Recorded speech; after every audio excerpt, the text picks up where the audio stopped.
Hello, welcome. I am finally in Mexico City. It's taking me a minute, but I'm getting settled, figuring it out, trying to see what all I need. I've been having some difficulties getting groceries and stuff, so I'm gonna go all into it, go really deep into everything. I got a whole list of things to talk about, but I wanted to start off with a proper introduction as to who I am, why I decided to move, where was the seed planted, all of that. So, hi, I'm Erica. I'm from Atlanta, Georgia. I grew up in Gwinnett. And so I went to regular public school and I was studying French in high school. And my mom decided to send me to France for the summer. It was not the summer, it was like 10 days, but it was a group trip. My teacher was actually French, and so she added some things to the list for us to do. And when I was there, I was like, yeah, I'm supposed to live out the country. I'm not supposed to be here in the States. And I was 16 with that thought. And from that point on, it was my goal, it was my mission to get out of the country. When I went to college, I dual majored in French and mass media. And I was desperately trying to do an international trip like study abroad, but I'm picky. You'll get to know that about me with every vlog. I'm picky. I'm a little bougie. I like things how I like them. And I will try and get as close as I can to what I want. And so a lot of these study abroad programs were in the country or in the suburbs of France. And I hate the suburbs. I hated Gwinnett. It just was, it's a place for you to grow up as a teenager, but I didn't want to be in that environment all the time. And then the other thing was you'd have to stay with people like a host family. And I don't like people in my space like that. I really don't enjoy being told what to do, when to do it. I know that's not necessarily all of the whole situations, but the whole thing about dinner and having breakfast and family time. I think partially, so I should say this, I'm an only child. I'm an only child, and so the way that I function is very, very independently. I don't really need a lot of people, and I don't really want a lot of people around me in a day. And so I was like, no, I don't really want to live with someone else. I don't really like people in my space like that. And so I didn't study abroad. Then I am working on my mass media program, working on my degree, and before I graduated, I was working on music video sets. My first music video was Big Boy's Chocolate video, and I think that's the longest day in my career. My first music video was the longest day in my career. It was a 18-hour day. 18 hours. I don't think I left set till 2 in the morning. I knew that music videos were not for me. The way that they treated women, the way they objectified women, I just was not into it. It was definitely very male dominated, so it was uncomfortable being on sets. If you had a certain body type, I'm curvy. You can't see from here, but I'm curvy, and it was just really uncomfortable for me.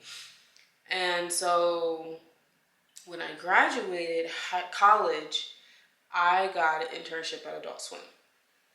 And I was really disappointed with that experience. I was a diversity hire. There were only 3 other Black people in the office who worked for Adult Swim.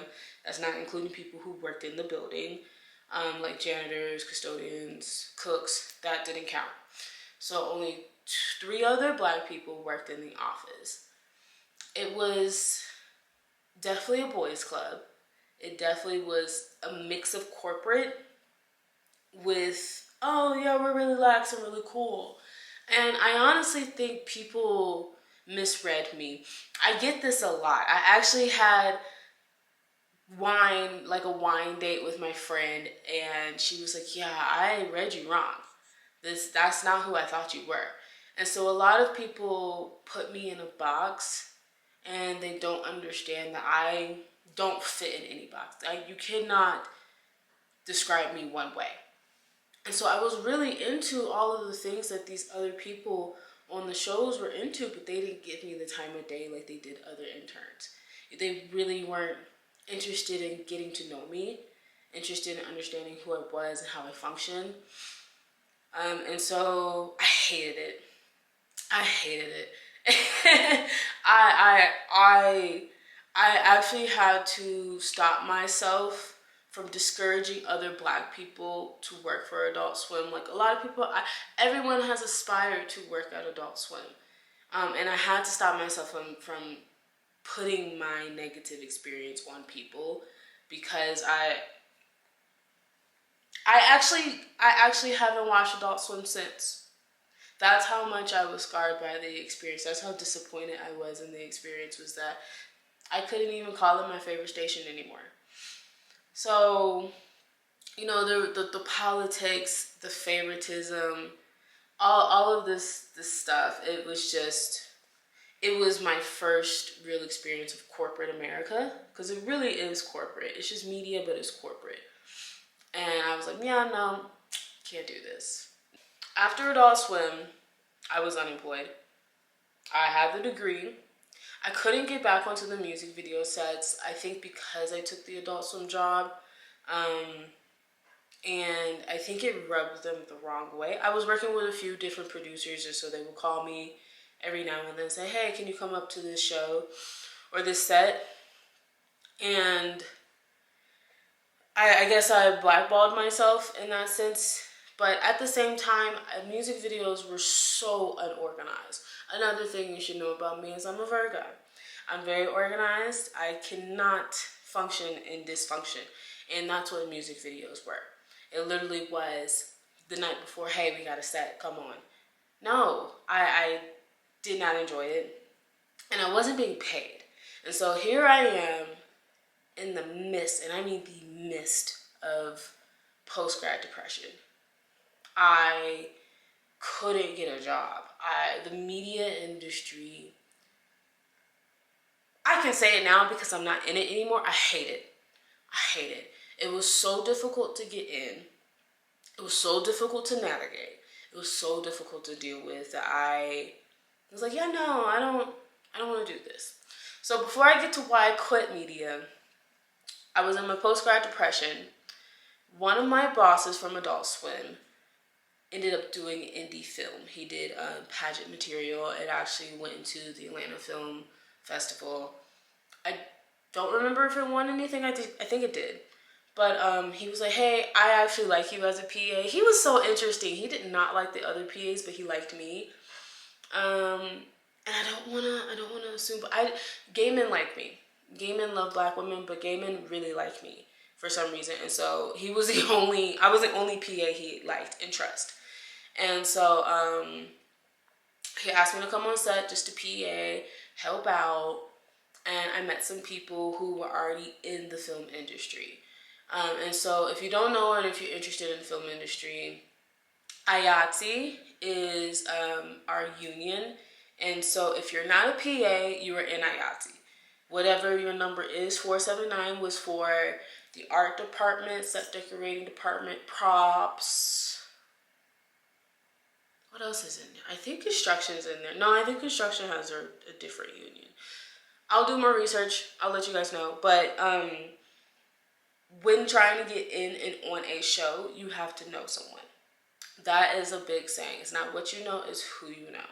And so I finally met some people who were on sets. They were also PAs, but they were really nice. And so one time this girl messaged me. She's like, hey, I don't know Photoshop, but you do.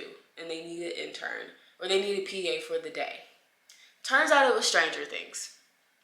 I think it was season 3. Yeah, it was season 3, because all I did was cut with an X-Acto knife every single cassette tape that was going into a video store. It was literally the last scene of the season, and it was for 1 to 2 minutes, and I spent days cutting out that stuff. And then it went dark again, and I didn't have a job. And then so I went back into another postgrad depression. Because, you know, what happens in film is that if a show, once they go down, unless you really, really clicked with the people who hire people, you're not going to get on another show. And I'll be honest and say, like, it was my first show, it was my first PA thing. I've never used an X-Acto knife in my life. Now I know that I was slow. And that's why they didn't call me back. I was slow as hell. And so I ended up working for my mom. And my mom is a CFO. She's a CFO at the time, but now she has her own bookkeeping company. And so I just worked with her. I just sat in the office, did whatever she needed. I created databases, all of that stuff, and I was just miserable. I was so miserable. And I was upset because I wanted to travel, and I had no money to travel. I ended up I was like, something has to give here. So I ended up finding the 479 roster. This is free game. I don't know how much it will help now because coordinators are irritated by it, but I would scan the 479 roster for all of the coordinators. So just so you know, once again, if you're interested in the film industry, coordinators are the people who hire their PAs. And depending on what the department head is, they hire everyone else. So for me, I was interested in art, so in set decorating, so I reached out to the set decorating coordinator. I emailed every single one in Georgia. 2 responded. Only 2 responded. One was a Black woman. And this was really my saving grace because she's like, what are you doing now? And I was like, oh, well, I work for my mom. I'm doing accounting, but it's at a law firm. And that was our clique because she was a paralegal. And she's like, I just quit being a paralegal for this. Like, I want to be in film. And I think I'm the only Black person here. And you sound Black? Yes. And I was like, yeah, I'm Black. She's like, okay, you're hired. So and let me tell you this. I actually interviewed for this show. So my first actual film industry show was Stargirl. Stargirl was a CW show. It actually was really good. And so if you watch it, season 1, anything in the high school, any arts and crafts, posters, I did all of that, okay? That show was a lot. But I actually interviewed for that show because that coordinator was on Stranger Things. And so she actually did think about me, but I didn't get the job. And so I went back to work for my mom. And then my new coordinator called me and hired me. And when I walked into the office, she was like, what are you doing here? And I was like, oh, I'm the set deck PA now. And it was history from there.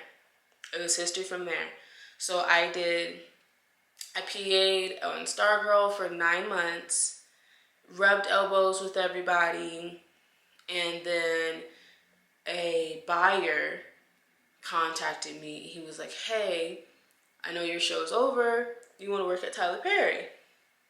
I was like, yeah. Finally have some money. Now this is where life started to change. So I was still living with my mom at the time, but I was working on the show. I was probably making $1,000 a week. And so I put everything into savings and I give myself maybe $100, $200 for shopping or something. Everything else went into savings. So we're going to be real transparent about money. I think I saved about $25,000 on that show. $25,000 on that show because I wasn't using it. So from there, I'm at Tyler Perry. And I'm also in set deck, and I have this thing with my friends where there's this Black excellence in Hollywood that people are scared to talk about. Oprah's one of them. Tyler Perry's the other one. My experience at Tyler Perry was like no other. It was very stressful. he likes to get things done fast. And so we were doing about 2 shows. So he had 2 decorators. Natalie was one, and I think his name was Doug. I forgot, he was the other. Natalie was a black woman. Got another one. And so me and Natalie were cool, but she was stressed, and so she put that stress on me. And so he had 2 decorators, and each decorator got a show. And so we would do a show, and then once that show was over, we rotated to the next show. So the other decorator got Ruthless and Oval, and then we got Bruh and Sisters. And so when Sisters was done filming, we'd be prepping for Bruh, and then we filmed Bruh, and then we're prepping for Sisters, and we filmed Sisters. And then we ended up getting House of Pain and Assisted Living. And then the other decorator got Young Dylan. And so we're just rotating all those shows for a year. And I was a PA, and I had to fight for myself, because I was like, look, y'all not about to have me working 2 shows at a time on a PA rate. And I think it was $15 an hour. I was like, I can't do this. And we didn't have a coordinator. So it was decorator and then me. So there was no middle ground. So a coordinator usually does the finances, the onboarding. We would do getting the office set up, renting a plotter, printer, paper, everything that you need. Like, we're coordinating the office for our boss, for our department. And so there was no coordinator. So guess who had to do it all? Me. And so I ended up negotiating for time and a half, because I was like, you can't do this to me anymore. So I was burnt out. I was burnt out immediately after Tyler Perry. And so that's when I was really like, I don't think I want to be in film. I don't think I want to do this, because the stress starts at the top, the producers, the writers, and it trickles all the way down. And the coordinator is just above a PA. And so I was getting all the shit. Just ran straight down the wall. And I just couldn't, I didn't like it. I didn't like the stress.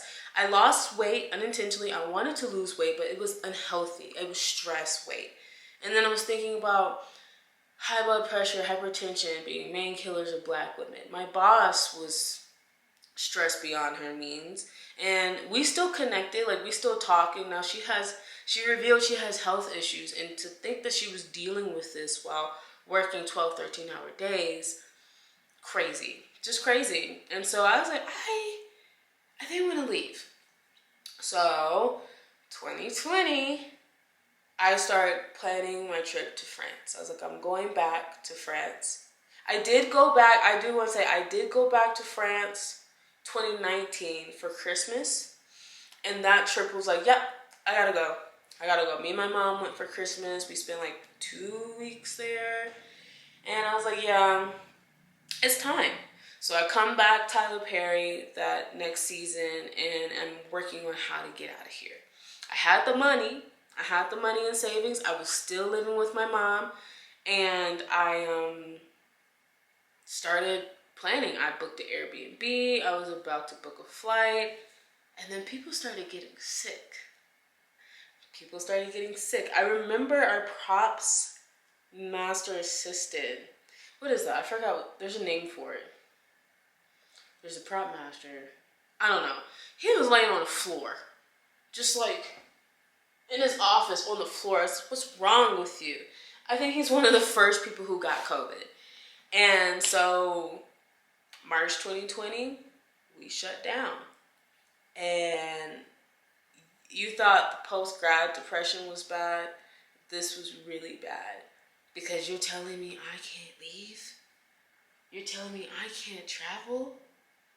I was miserable. I was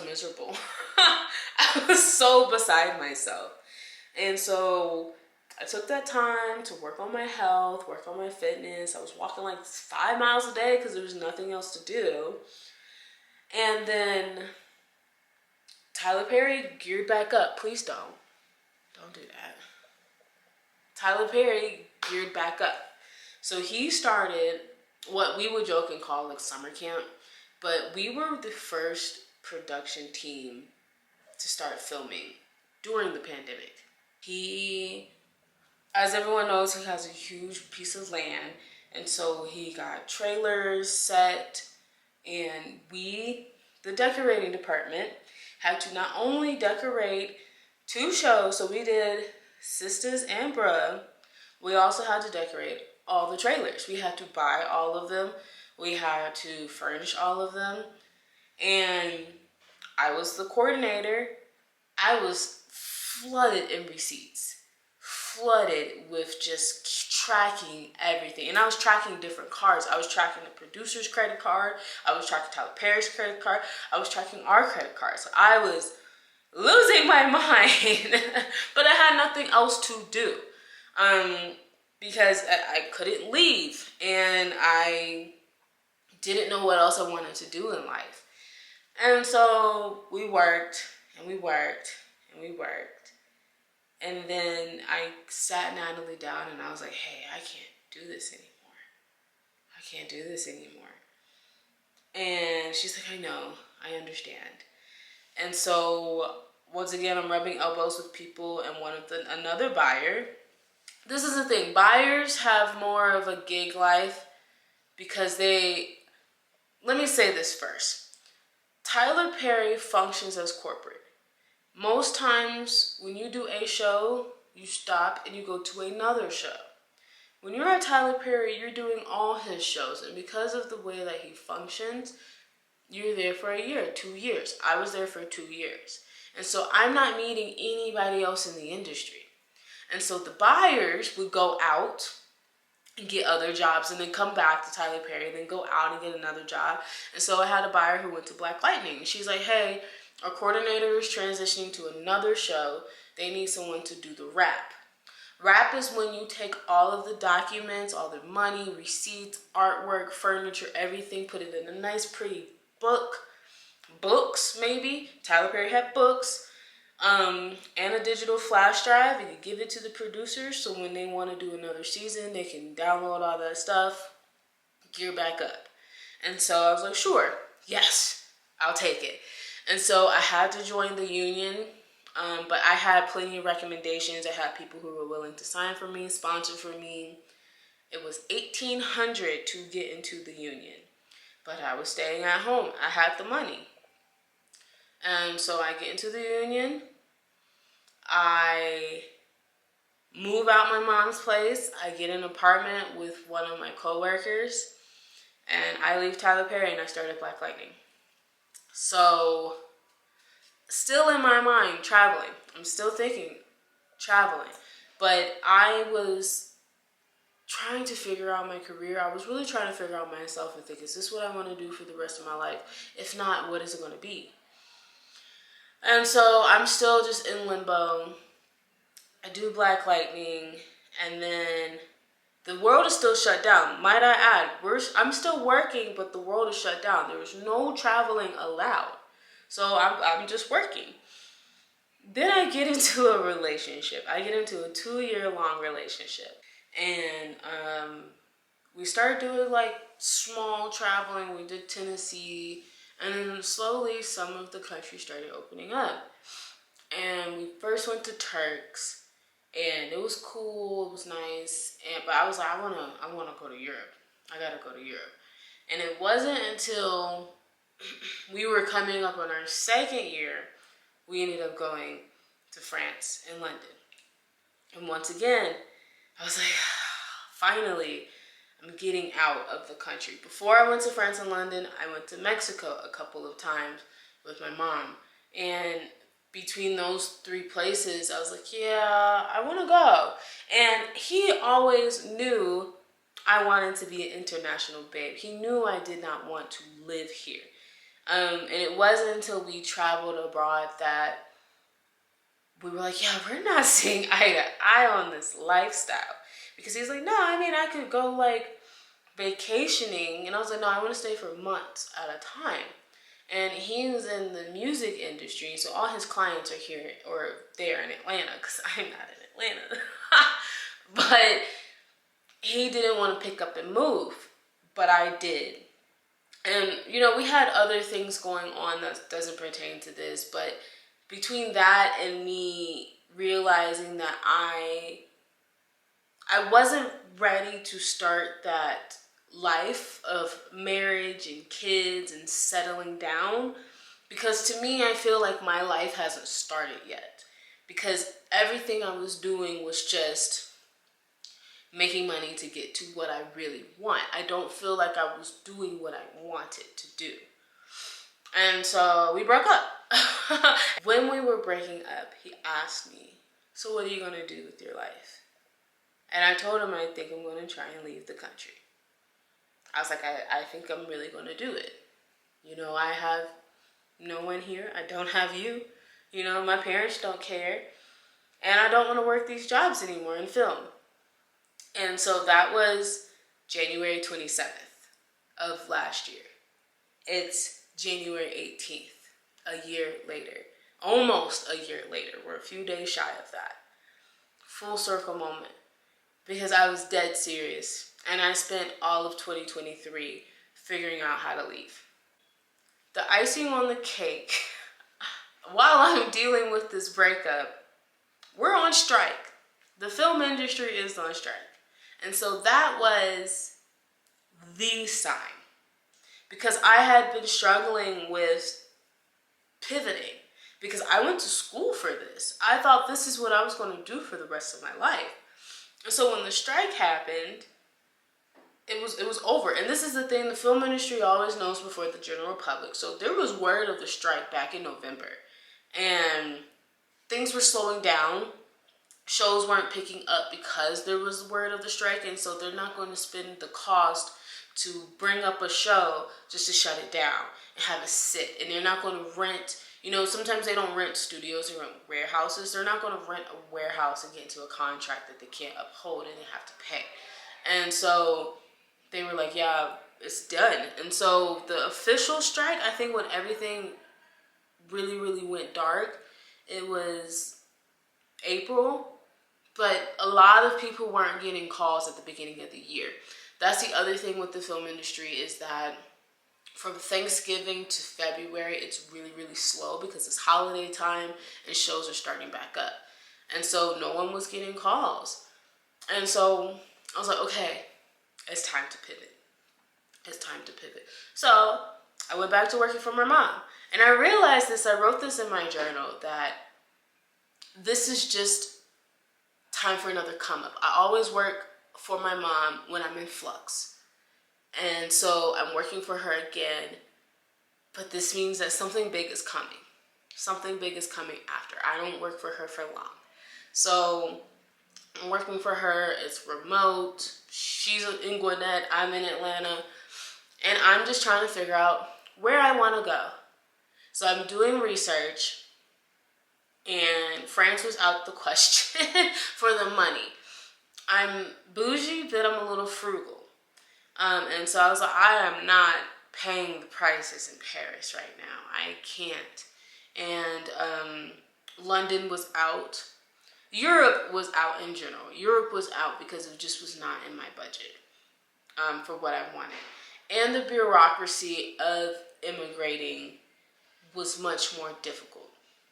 And so my mom was actually, I stole her plan basically.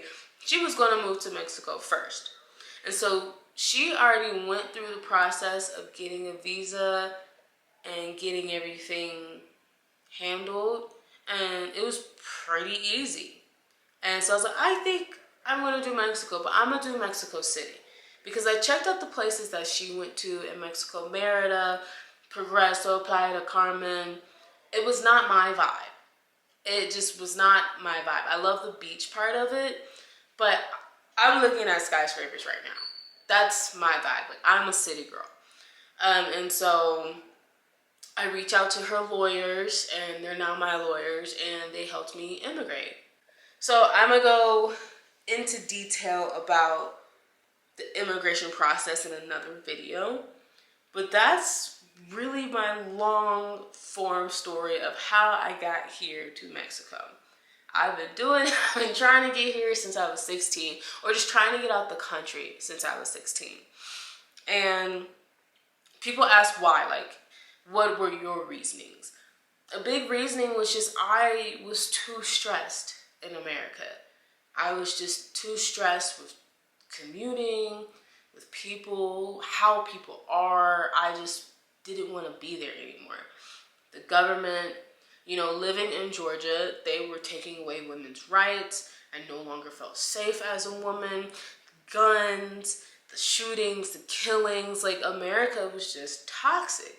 And I have a lot of friends from other countries that rave about America and they love it because their countries are worst off.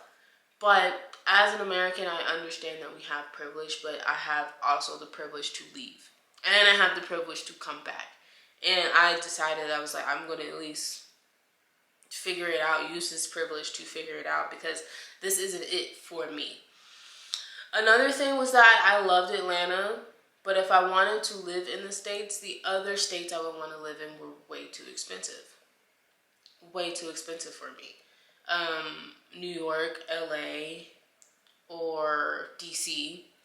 I have not been to Texas. I probably would like Texas, but I don't know. And I wasn't interested in looking to it because Texas, as a state, their laws, I was like, y'all are like Georgia. Probably worse than Georgia. Not interested. And so I was like, yeah, it's got to be somewhere out the country. Another big one was health, food. So from 2020 to now, I had crazy health problems. I'm not going to talk about it here. You can go find my TikTok and watch like the 6-7 videos I did. I can't talk about it anymore. I don't want to. It's just too uncomfortable for me. But it was life-changing for me. And so I realized that I was having a really hard time with the food in the States. I had to cut out gluten. I was cutting out mostly dairy. I was cutting everything and I was miserable. I was like, I love food and I can't eat food. And so that was another reason for me to leaving the country, because I would go other places and eat the gluten, eat all the sweets and be fine.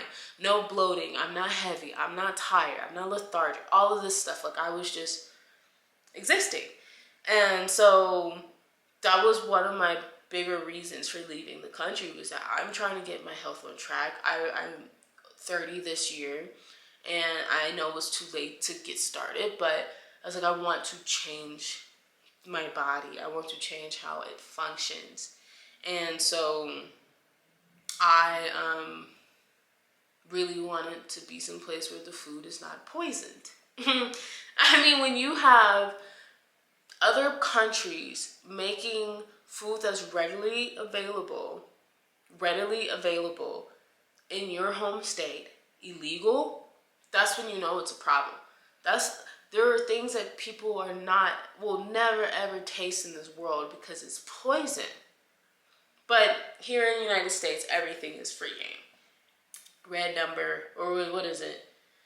Red number 4, number 5, I don't know. It's dye. It's not good for you.